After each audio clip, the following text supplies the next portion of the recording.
こんにちは、まさおみです。今日は久しぶりにおすすめのお店を紹介したいと思います。今日紹介する店はコリアンバーベキューのお店、バンブーというお店になります。クアラルンプール周辺にも2店舗ほどあるので、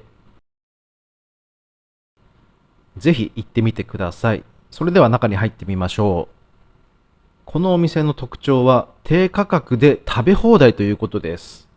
なんといってもこの料金でたらふく食べれるのは非常に嬉しいことです。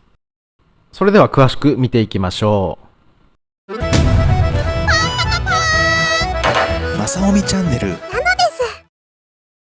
まず運ばれてきたのは薬味というべきか、韓国ではよくあるおつまみというかお惣菜というか、はい、キムチなども置いてありました。ニンニクや味噌も置いてありますね。で、早速肉を焼いてみましょう。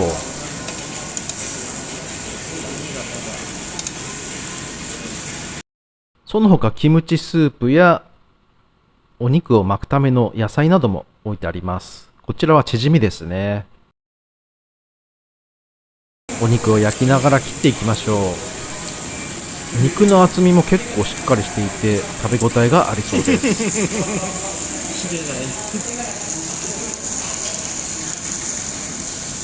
こちらはおかわり用の先ほどの薬味ですね。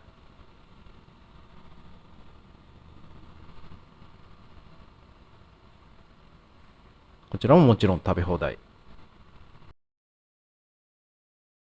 久しぶりのサムギョプサル、楽しみです。ただ注意しないといけないのは、一人では食べ放題にならないということです。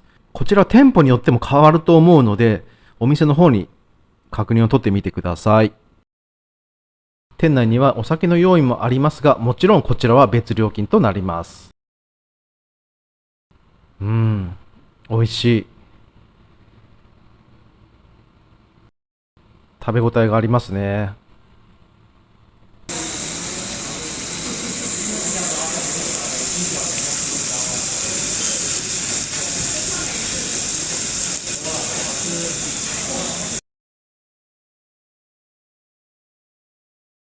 こちらの肉は野菜に巻いて食べてみましょうか。どうですか？美味しそうでしょ？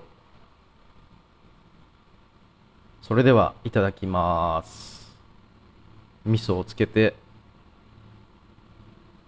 一気にいきましょう。美味しい。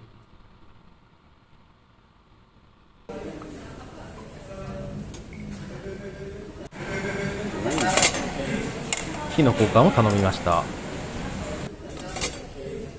お腹いっぱいまで食べてこの料金ですから、とてもコスパはいいです。締めにはね、ちょっとしたデザートなんかも用意しておりますので、ぜひとも行ってみてください。